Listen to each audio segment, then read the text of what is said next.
Welcome everybody to Comp and Coffee. I'm your host, Sean Lavana. I'm joined today by Bill Coleman, and we have a very special guest today, Jason Averbook.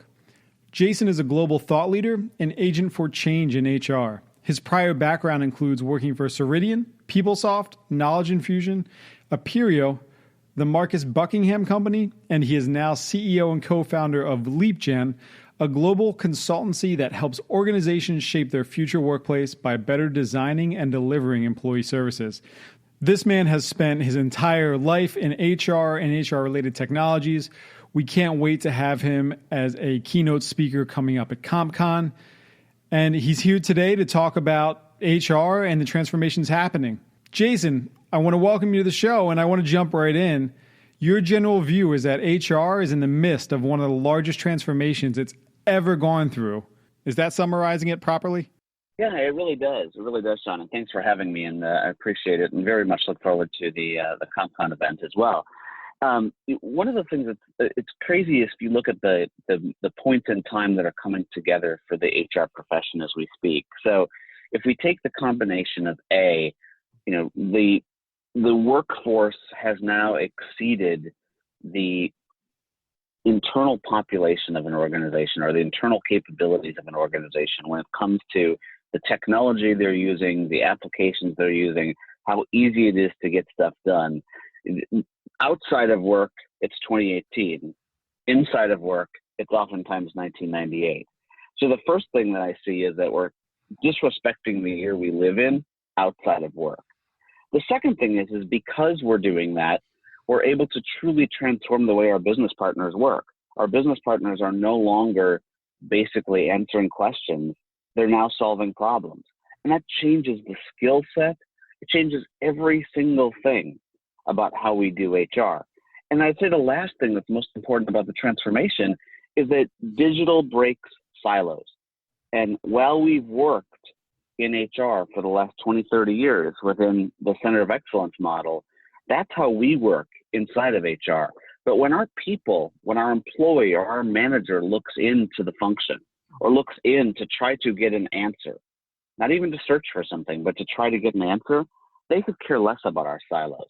So if we think about that, it's the age of outside of work exceeding the age of inside of work, the concept of the business partner's role changing, and truly, the concept of the role of HR and what it's meant to be doing, changing forever around a focus on the employee instead of focus on itself.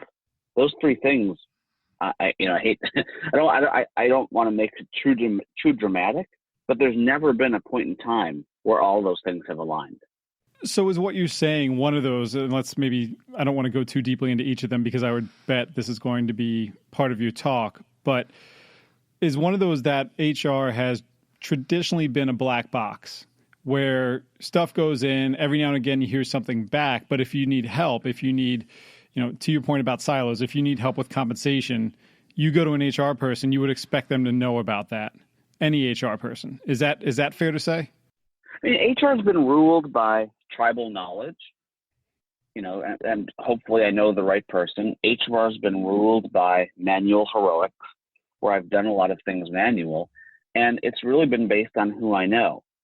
As the world progresses and we try to take these, what I call RAD processes, repeatable, auditable, and documented processes, and put them in a way where employees can consume them without knowing who to call all the time or without trying to hunt and peck on the link farm to find them, all of a sudden I realized, wow, I need to make myself much more open and take my processes and expose those to the workforce. And that's a huge, huge shift for a lot of people that have been doing the exact same thing for 20 years. And what does that mean? What level does that naturally get carried to? Is it that other stakeholders in the industry play a bigger role in HR or have better inputs? Or does it mean that HR is more transparent in why they do what they do? It's a combination of both. It's an important understanding that the world of HR. I mean, one of the things that's fascinating to me is HR as a department. Sean and Bill, HR is a department, and when I try to expose HR to the workforce doesn't want a department. The workforce wants people services. The workforce wants to make sure that they can do the job they were hired to do in as frictionless of a way as possible. So what I need to do that is I need to make sure that I'm putting those services that the workforce needs, both from an employee and manager standpoint, into the flow of work in as seamless and frictionless as way as possible, A, but then B, that because I'm doing that and because I need the business buy-in to do that, I need to make sure I'm meeting the needs of the business more than just meeting the needs of me as an HR function. So to answer your question, where does it fall? It falls on both. And it requires HR, I've been saying this for a long time, to get out of HR, A, and B, I truly expect the name HR to be dead in the next 5 years.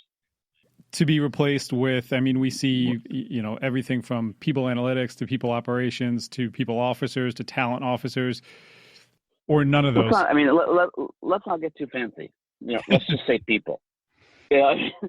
People are our most important asset. That's been the cliche. It's still, it's been used as a cliche. It truly is real.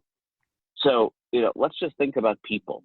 And let's just understand that, hey, we've put fancy labels on talent management. We've put fancy labels on people analytics.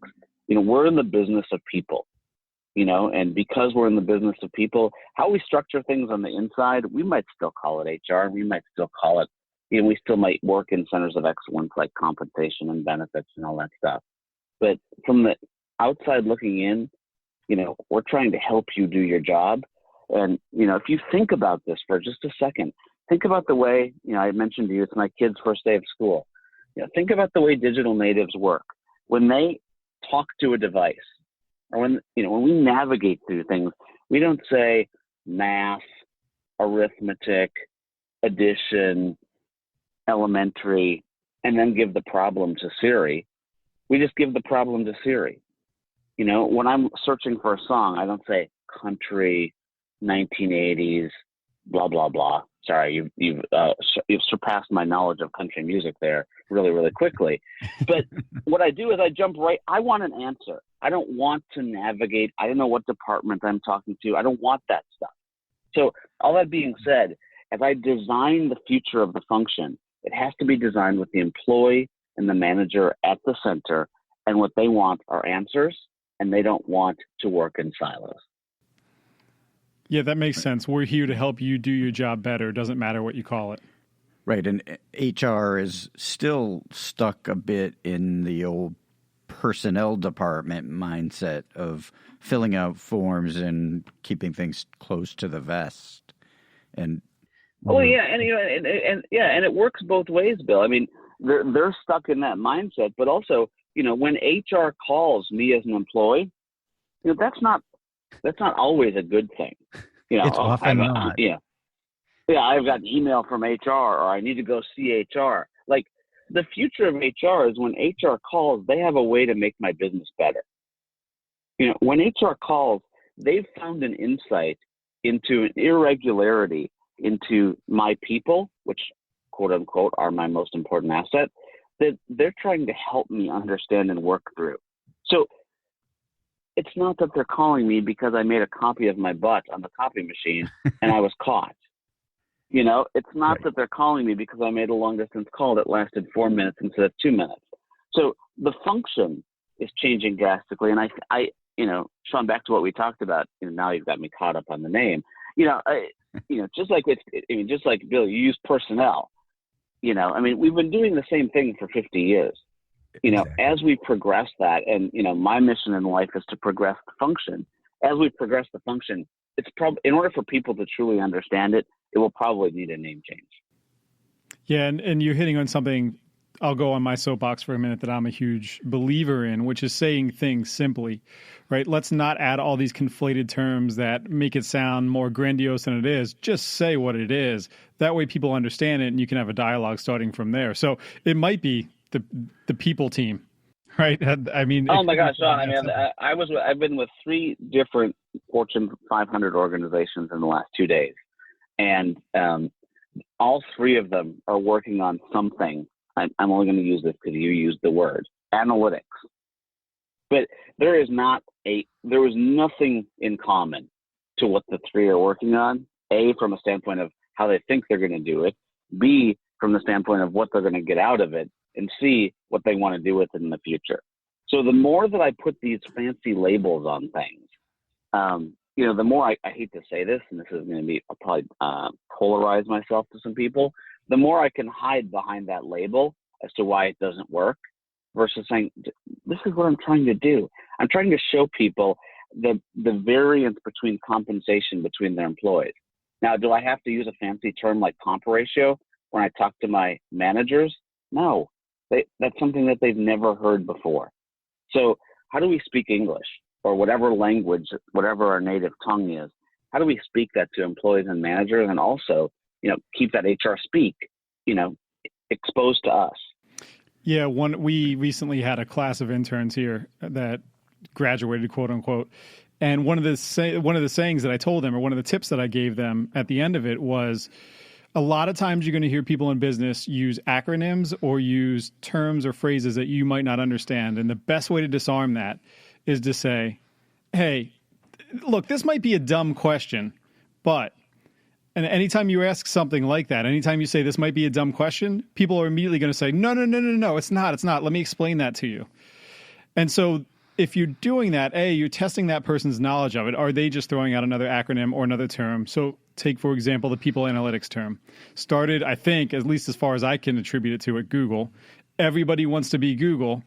They didn't have the best HR practices across the board, right? But they did some things really well, and now people want to replicate that. But it actually, in my opinion, takes away from that human aspect that we're talking about here, and by saying, we're just going to analyze a bunch of data about what you do all day at work. No, I totally agree. And, I think that the other component of that, which is really, really important, to keep in mind, is that, well, I'm not going to even go into the dumb question thing. I could rant on that for a long time, but, whether it's a dumb question or not, it's my question. You know what I mean? And if I have a question about it, it's something that I'm looking to get solved. So, yeah, let's stop that. Let's stop that rant right there. But yeah, there are no dumb questions, A, and B, if we hear that it's a dumb question, more than likely I'm not doing a good job of communicating in a proactive way so that someone actually has to ask the question. Exactly. Right. It comes back to how you're communicating it. But let me ask you something. I'm going to switch topics maybe a little bit here, because I think what we're talking about a lot, and while we're on a soapbox, I'll just stay on my soapbox. What we're talking about is, I think, what's described now as employee experience. And my soapbox, I was saying to Bill right before we started this podcast today that I could rant for days about something that was employee engagement and now is evolving into employee experience. And it's not to say that the underlying goal of what's surrounded in that term is a bad thing. It actually is quite a good thing. But I believe that we conflate a lot of things within these terms. But what I thought was interesting, something you said recently that cuts to the heart of this, and you said that employees don't want feedback, they want attention. And you have a lot of experience in this area, and I want to dive more into that. But generally, I agree with this. I think that's why we hear more about real-time feedback, which we often blame on a millennial generation, but I think that's been the case all along. But within the context of everything that I'm pulling into this, what does that mean? What does it mean that employees want attention when we're investing all of this money into employee engagement or employee experience or restructuring our departments to better cater to our people? What does it mean? So, to just make it really simple, I want to be wanted. I want to be wanted. I want to be wanted. Right. And yeah, as part of that, want to be valued. But yes, overall, I want to be wanted, and I want to be part of a community. Most people, I did an event in India a few weeks ago where I was really talking about this line between work and personal. And while you might be able to draw a line between it, you can't actually flip your brain completely. Whereas, outside of work, I'm looking at, hey, how many people like my Facebook post, and how many people look at Instagram, and how many people are doing this. But inside of work, I don't really care what people think about me. We all genuinely care what people think about us, whether we like it or not, whether we want to admit it or not, or whether we will ever admit it or not. And we all are, quote unquote, generally addicted to some form of attention, somewhere on the scale when it comes to attention. So that being said, and I have a great former colleague that brought me into his organization, Marcus Buckingham, who did a ton of work on this. They basically said, I'm not even sure that this is the part of the work, except it's real life experience. When your spouse calls you and says, "I've got some feedback for you," that's probably not going to be something positive. Once again, when we hear feedback, it doesn't naturally sway to the positive. And what a lot of people want is they don't want feedback. They just want people to acknowledge the fact that they're there. Like, hey, whether it's great job or whether it's, great to have you part of the team, whatever it is, or, I just like the fact that you showed up to work today. Like, that's what I'm talking about. So, and by the way, once a year, that's like desert for people. Like, if I water a plant once a year, unless I live in the desert, it's going to die. If I water an employee once a year with an engagement survey to try to make them feel better, they're going to die. If I water them once a year with a performance appraisal form that their manager doesn't even think means anything, yet they have to do it because of HR, that employee is going to die. So I have to move to a more continuous model of coaching, of attention, of feedback, of how am I doing? How are you feeling? Am I leveraging strengths? All of those things. And if I do that, I'm going to have a more engaged workforce. Now, I'll stop there. If we want to talk about the difference between engagement and experience, we can get to that. But I'm going to have a more engaged workforce, period. The more quote unquote attention I pay to them. And the last thing I'll just say to this, and I'm sorry to rant a little bit, is we all know, and the studies are proven, the number one reason why people leave their place of employment is because of their manager. We've all heard that, and I feel very strongly that in many cases, not all, someone's going to beat me up over that, but in many cases, it's not actually the manager being a bad manager. It's us as an enterprise equipping the manager incorrectly or not at all to actually manage people. We're not giving them the data. We're not giving them the value proposition. We're not giving them the words. We're not giving them the tools that they actually need to manage in a way that ties the employee to our organization. That's why the employees say they're bad managers. And in my mind, I think it's time for the people function to step up. And instead of saying, hey, we just got a bunch of bad managers, let's make sure from an experience standpoint, we're giving the managers the experience to basically give them the opportunity to grow their workforce. If we do that with data, with tools, with information and intelligence, I think you're going to see that concept of why people leave organizations switch radically. Yeah. So operationally on a day-to-day basis. Sorry, Sean. There was a lot in that. There was a lot of stuff in that 2-minute soundbite. There was, and I was taking notes that we can unpack or not. But my biggest takeaway from that is on a day-to-day basis, it is, I'm going to keep calling them the people team from now on. We might have made a permanent change here. It is the job of the people team. And if anybody has better names, tweet at me, to connect those dots, to say, we want to have great employee engagement here. And I agree with you that most of engagement is the relationship between a manager and his or her employees. And so in order to do that, we want to equip our managers. We want to train our managers to, you call it paying attention. And I think that as long as we're talking about simple terms, that's a great thing. But we want to basically equip our managers to be human. Am I hearing that right? Today, if you ask most managers to explain to their workforce, what is the value of working here? I hate to say it, but you'd have a bunch of bumbling fools without a common answer. So when I think about, being human, that's one component to it, but I also have to feed these guys and gals, the words that we want them to use. So, everything that you said about the people team is exactly right. The people team are the shepherds of the message, but it's really important that HR understands that the deliverer of the message is not them. The deliverer of the message is not the people team. The deliverer of the message has to be the people that the employees and managers work for. Does that make sense? Because, if the managers of people don't believe in what I'm pushing out, they're going to tell the employees, hey, don't do it. Don't listen to it. It's just another crock. Oh, it's just another email, blah, blah, blah, blah, blah. And that's what kills all of my efforts from a people team standpoint. So another skill set that I'll talk about, at the CompCon event is that marketing and driving value and helping people see the value of some of these programs that they think are just HR trying to stay busy, but they're truly the people team trying to drive attention, engagement, and feedback. That's a huge thing that we don't do a good job of as a function. Yeah, that makes a ton of sense. As a marketing person, I'm failing at my job if the entire company is not bought into the overarching way we're positioning ourselves or the brand and able to say what the company does in a very consistent way or a fairly consistent way. I'm not doing my job. And I would say it's the same thing then in the people team, right? If people don't understand the values we're going for example, I'm going to use terms that might have meaning, but I don't mean to do that.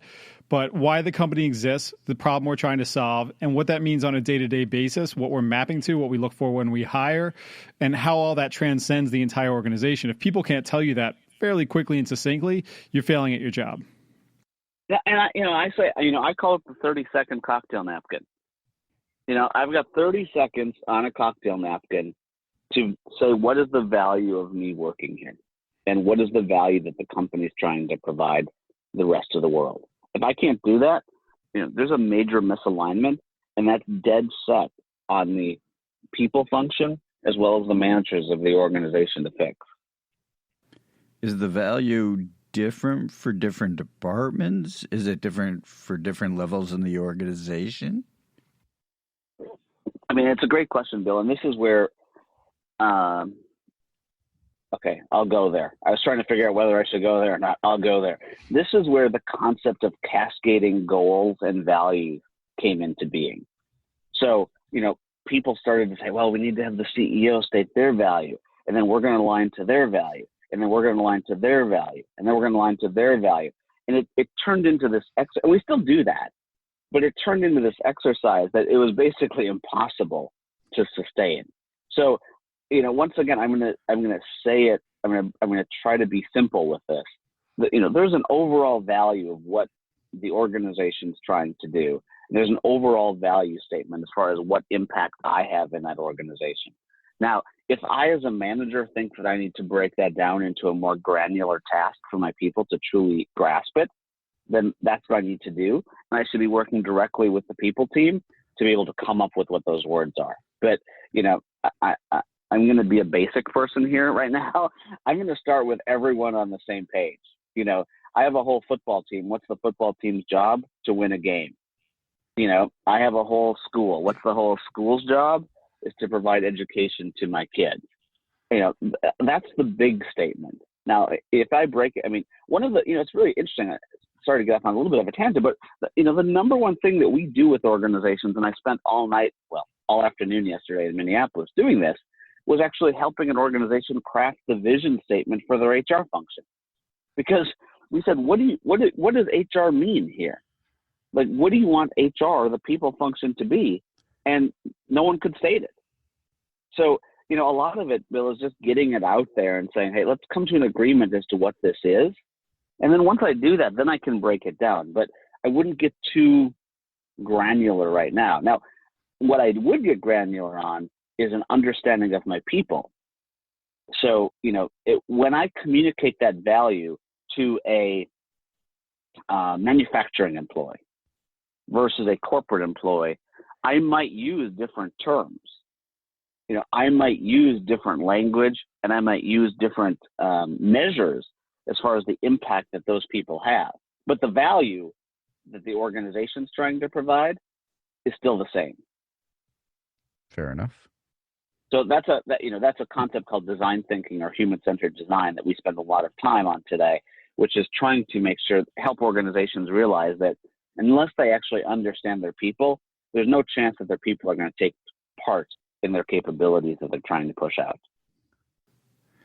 And it sounded like in the middle of that, one of the key things is getting human resource or the people team to reach out into the organization, to be more proactive and more of a collaborator, if you will, as opposed to a resource, sort of like somebody sitting back waiting to be asked a question.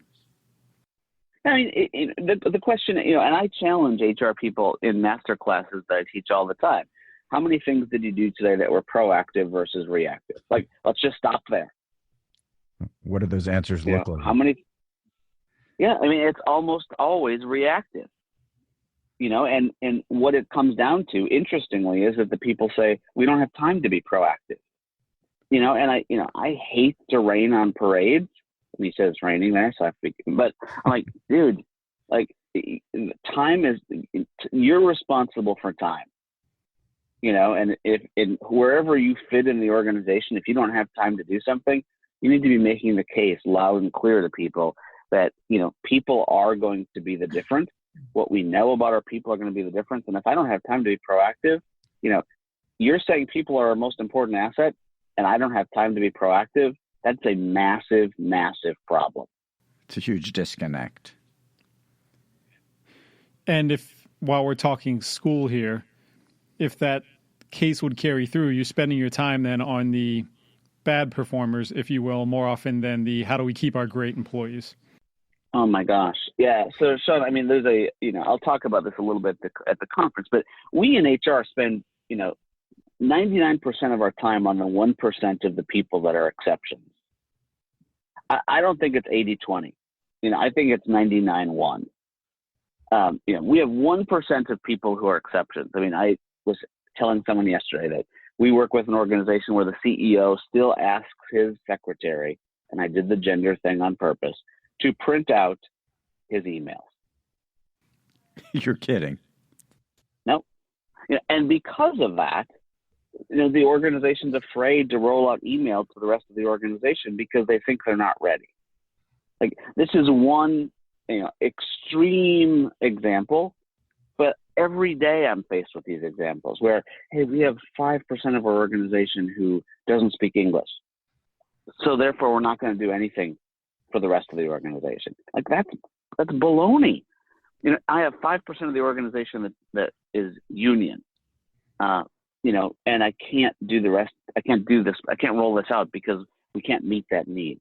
Like, we cannot focus on the exception. We have to focus on trying to get people and trying to roll out these processes that are RAD, repeatable, auditable, and documented, and then figure out how do we work around that for those exceptions. There's always going to be exceptions, just like in every part of life. I go to a restaurant, I personally have certain foods I like and don't like. I always customize my menu a little bit. I was like, my wife was like, dude, that's not on the menu. I'm like, yeah, I know. It's not on the menu. Like, I might be that exception in that case. But just because I don't like cilantro and can't stand the taste of cilantro doesn't mean the restaurant shouldn't offer cilantro. There's exceptions that we have to make. That's a stupid example, you guys. I'm sorry, but it's a real life example. No, 50% of the world does not like cilantro because it tastes like soap to them. I'm not kidding. Exactly. It drives me crazy. And I have 3 other people in my family who love cilantro. So whenever I say no cilantro, they're like, oh my God, you're so boring. I'm like, yeah, well, I'm the exception in this particular case. And if I'm a good restaurant, I figure out how to make sure I've got cilantro on the menu for a lot of people, but I figure out how to work around it for others. I've never had this kind of conversation on this type of a call before, so I'm way off track. But I hope you understand the point I'm trying to make is that, don't not do something for the few who reject it. Do benefit the 90 to 99% who are ready for innovative thinking, who are ready for tools, and figure out how to bring the others along. Because if you constantly wait for the others, you will never get ahead with the rest. Well, I think that's a critical point on a lot of things that we do in businesses. And we have a lot of managers that will say, we can't do that because of X, Y, and Z. And it's critical to do it regardless of X, Y, and Z. And don't look for the 100% solution when you can get a huge win with 95%. 50%. Even, yeah. Right. I think one of the things... Yeah, I mean... Go ahead.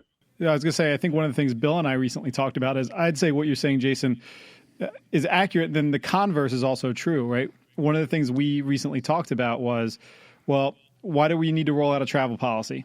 Why do we need policies in place? If we're hiring the right people and setting the right culture, can't we trust them to be humans and do their job? And if not, then we tackle those cases one by one instead of we believe there's going to be a violator or two, or maybe somebody did something in the past that's no longer with the organization. Why do we need this structure around everything else now, which is the other role you see HR falling into a lot is one person HR. I'm not going to do that. You see the people team falling into a lot, which is one person has done something.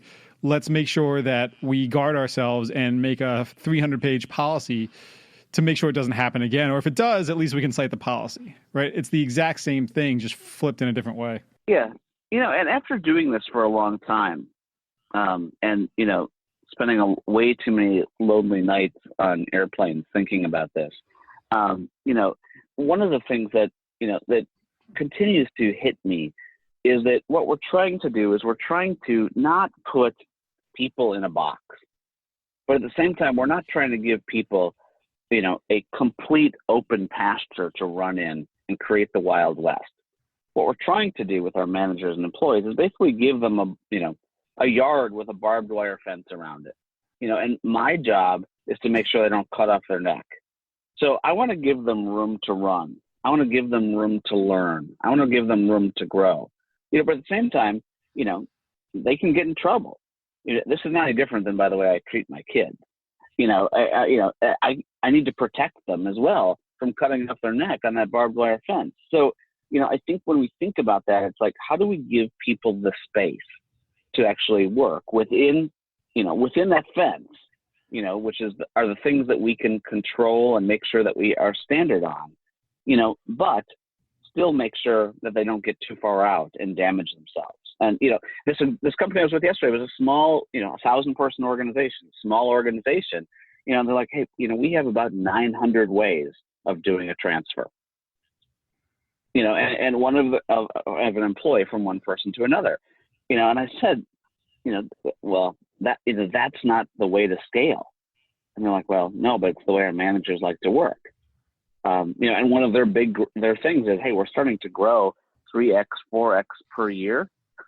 But, things are starting to rattle when I drive the car down the road. I'm like, yeah, they're rattling because giving people 900 ways to do things, to do the same thing, isn't scalable as you get above a certain number. And I'd say 900 is already above that number. But, so we have to think about standards, but at the same time, we have to give managers the capability to manage within that fence.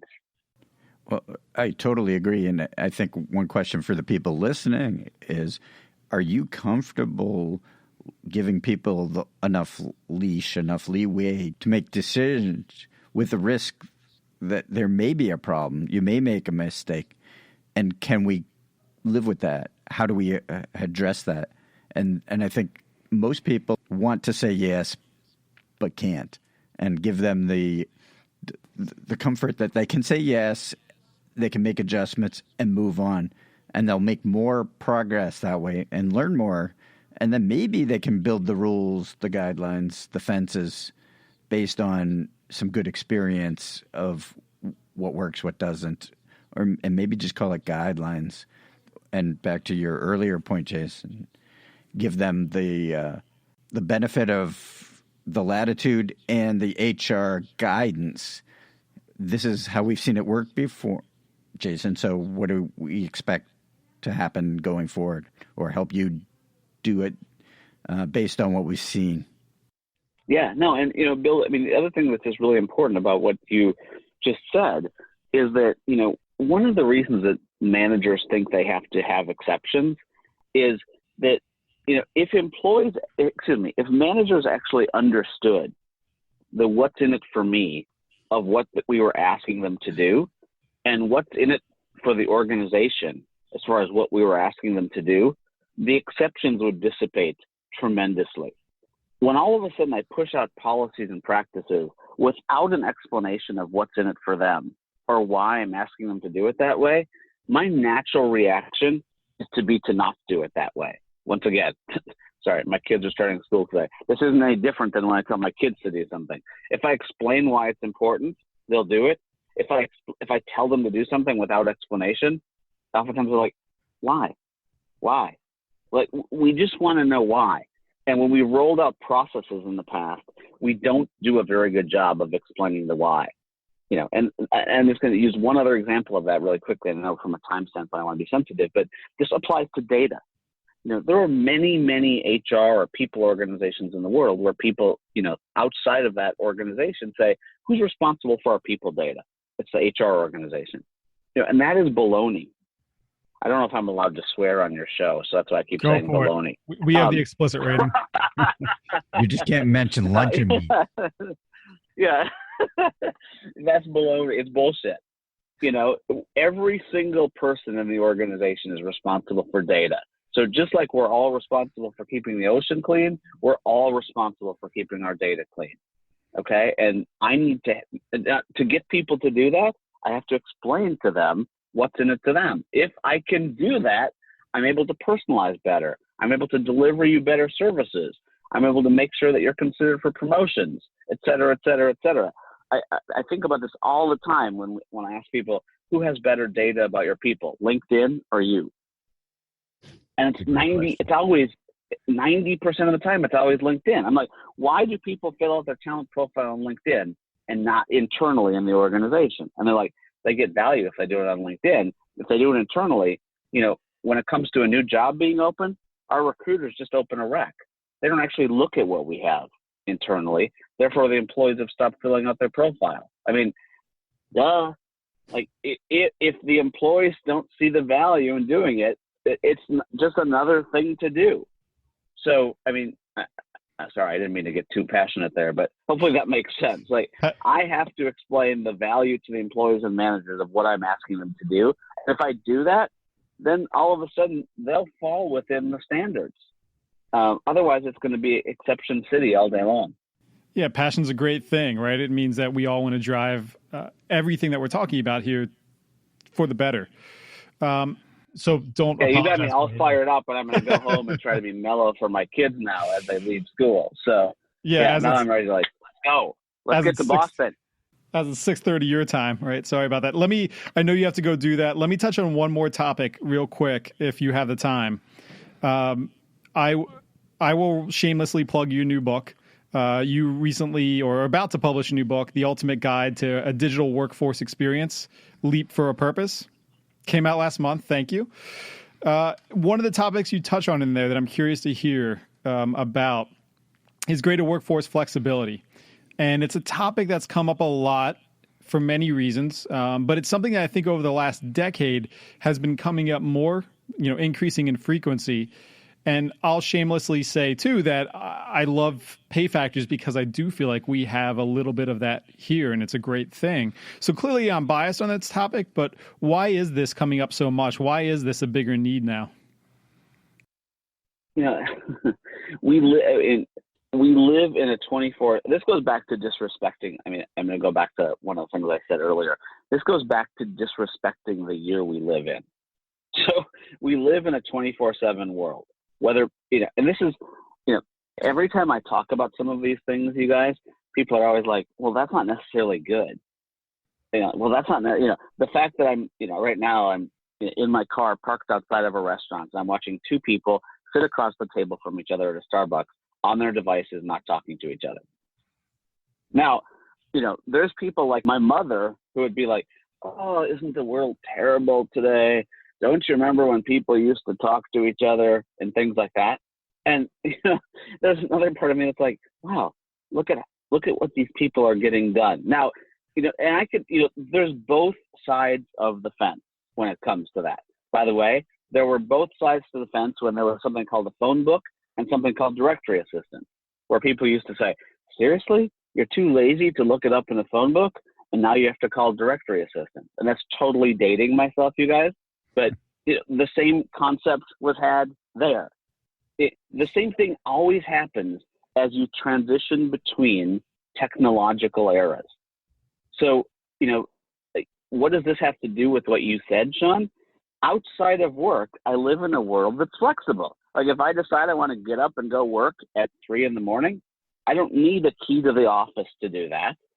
I don't need to make sure I've got a security card. I can do it from wherever I want, wearing whatever clothes I want to be wearing. It's very, very flexible, So that's my outside world. right? I run a little league here in Southern California. I do that at the craziest hours, but then when I get into my job, now this isn't the way at LeapGen, but in many companies, I get into my job, I'm like, oh, someone looks at me if I show up at 8:05. Someone looks at me if I'm dressed a little bit differently. Oh, the fact that I have to sign in 18 times to be able to get to the document I'm trying to find, and I get frustrated. Like, I could go list after list after list. So, it's 2018 outside of work. What year is it inside of work? And I have to, as a people function and as a business function, a business leadership group, realize that I cannot take digital natives that live and work a certain way. And when I say work on school today, and try to say, okay, now go back and, forget the fact that there was ever mail, forget the fact that there was ever email, we're going to use horse and buggy as far as how we deliver things. Or you're going to apply for school online, but when you show up for your first day of work from an onboarding process, you're going to get a stack of paper. It's totally disrespecting the world we live in. So if you think about that from the question you asked, flexibility, like it's table stakes. You know what I mean? And it will make or break the type of people that work in your organization. Now we have to define flexibility, Sean, and what does that mean to different types of industries and, union type workers. And that's really knowing your worker and what does flexibility mean to them. But, if you don't have flexibility as part of your core working principles, I don't see you being around very long. So let me tie two things together that we were talking about earlier then, which is why are more companies not adopting this? But then also one of the things we talked about, and you just mentioned, is there a way for every company to adopt something like this? Or are certain things like time scheduled workers, I hate the term, but field workers, are there those things, people that have to work at a certain hour, does that get in the way of more companies adopting it? Because effectively what we're talking about here is a white collar problem, or at least the way it's been commonly viewed. No. Well, yes. But here, so why do things not change? Because it's easy to keep homeostasis? Right. Yeah. I mean, there's a great book that, I model a lot of work after called Growth Mindset. Do I have a growth mindset or I have a fixed mindset? A growth mindset means I'm constantly innovating. A fixed mindset means I'm status quo. The easier is status quo, because in order to change policies, processes, procedures, things like that, mission statements, value statements, all that stuff, it requires meetings. It requires time on my executives' calendars. It requires blah, blah, blah. And most people end up with like, no way, it's just never going to happen here. It's never going to happen here. And what's happening in the world is that we have a bunch of people entering the workforce with a growth mindset, and they're entering organizations that have a fixed mindset. And that is about to be a civil war in the employment space, because people with growth mindsets can't just, let's dial it back and forget the fact that, we're trying to make things better. Let's just deal with what it is. Like that, this age worker and the personality of the worker of today will not deal with that. Yeah, you're not going to. That answers your. I was just going to say, you're not going to sit back and grow frustrated in an organization where you feel that it is they're watching the clock all the time on you, for example. Yeah, I mean, Sean, I could do that if the situation was, my unemployment rate was 25%, right. And there was nowhere to find a job, but I can find a job tomorrow, in an organization that's flexible. So if I as an organization don't change that thinking, it's a huge issue as far as how I'm going to compete for people going forward. The second thing that's really important about what you just said is that, while it is white collar, you can creatively, and I'll pause there, creatively figure out how to infuse that into any type of worker, and, so, I mean, there are organizations that will say, blue collar workers or hourly workers, you can't do any of this stuff outside of work, because if you do, then we're going to have to pay you. Experiencing a digital experience. If you go onto the portal outside of work because you're hourly, we're going to have to pay you. That's not true. You put a little statement in and says, hey, by accepting this, I realize I'm not going to get paid, but it's making my life better because I have access to all of this stuff. So when I show up to work, I'm ready. Like, that gets over the whole legal thing in really just an acceptance clause. It's basically, like going to a site and saying, hey, are you 18 years old? Yes or no. Or, hey, do you agree I'm going to send you a piece of marketing material? Yes or no. Once you do that, then that world's open. But if you never give the organization a chance to experience that flexibility, it's always going to be like, oh, here are outliers, and we're not going to be able to be flexible with this type of worker. So the best hourly organizations are truly constantly looking at how to infuse flexibility in how those people work, and they know that's what's going to keep them. Those that are growth mindset, or fixed mindset based, they're going to be out of business. You raise a good parallel there that I think is super easy to understand, which is that you go to any alcohol brand's website, right? Pick your local microbrew, pick a massive dealer, it doesn't matter. They're going to ask you, are you 21? They have no idea. It doesn't really matter what you click. But because of traditional laws that have been in place, they have to make sure that they're marketing only to people that are 21 years or above. So they ask you that. Same thing here, right? To your point, you can skirt that issue really easily with a modern solution and not get caught up in the what has been or even the older laws that were on the books. So I guess the question here is, for the audience, what year is it in your office? What can you do to modernize? And Bill, so it's a great question. I ask that question all the time. It's like, guys, 2018 outside, what year do you think it is? And, I oftentimes have to remind people of Y2K. There was this time when the world was going to end, January 2nd wasn't going to happen. Most organizations, it's 20 years back. Now, that's not every organization, but it's a really fascinating question as we think about what is the future of work. And I hate to say, and that's why I say the future is now. And if you think about the radio show I do and all the stuff about our time, like, this is our time, because for the first time ever, our people, the workforce, they're ready. Our processes can be ready. The technology is more than ready. So all that being said, what I'm starting to see for the first time ever is what's holding us back is us. We used to be able to make excuses about, the workers don't have technology, or, our processes don't support that, or, our technology is not ready. It's all there, like the table's set. Now what do we have to do? We have to truly think about things in a different way. And, that's why I can't wait to be at your event. Perfect segue on both your parts. So to wrap up here, Jason, thank you for your time, especially on the first day of school for your kids. You're going to be a keynote at CompCon in Boston on September 18th, coming up soon. And you're also going to hold a breakout workshop there. Want to give us a quick overview? Are these the types of topics you'll be diving into? Are there others? This is the type of topic. And really, if you think about the keynote, it's going to be covering four key things. The four key things are, why is data and foundation so important? Why is this concept of experience so important, and what do I need to do to drive that? The third is, how do I think about the difference between automation and digitization? And the fourth is, what are the skill sets needed for HR going forward? So that's what I'm going to be covering in the keynote in more of a general topic. Now, when we get to the breakout session, my breakout sessions are my favorite thing to do in life.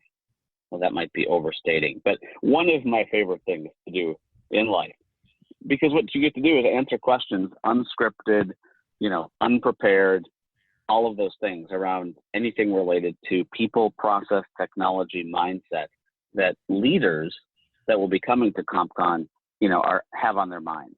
So that's a unscripted, no slides. Let's whiteboard your issues. Let's make sure that you leave with answers that you can actually take back to the organization and put in place today, that don't involve huge spends of money, but involve thinking differently about the problems I'm attacking. So, that's the keynote and then the breakout session. Awesome. Well, thank you very much for your time today. Can't wait to see you. And for everybody out there, CompCon, September 18th in Boston. Get to hear great people like Jason, Patty McCord, Lily Ledbetter, and others. So feel free to register, compcon.com. Jason, thank you very much for your time today. Really appreciate it. Yeah, you're welcome. Thanks for having me. Thanks, Bill, for your beautiful radio voice, and can't wait to see you guys. Do I say go Red Sox, or what do I say at this point? I'm a Phillies fan. I don't know if Bill. You can say go Red Sox. Go Red Sox. Yes, I'm here on the West Coast as we're watching the Dodgers slip into the chasm here. We're kind of like, oh, looks like I might be a Red Sox fan or a Phillies fan. Well, half the team is former Phillies now, right? So yeah, exactly. So anyway, look forward to being in Boston, and thanks for having me. Thanks, Jason. Good luck with the first day of school. Appreciate your time. Thanks. Bye-bye. Bye. Bye.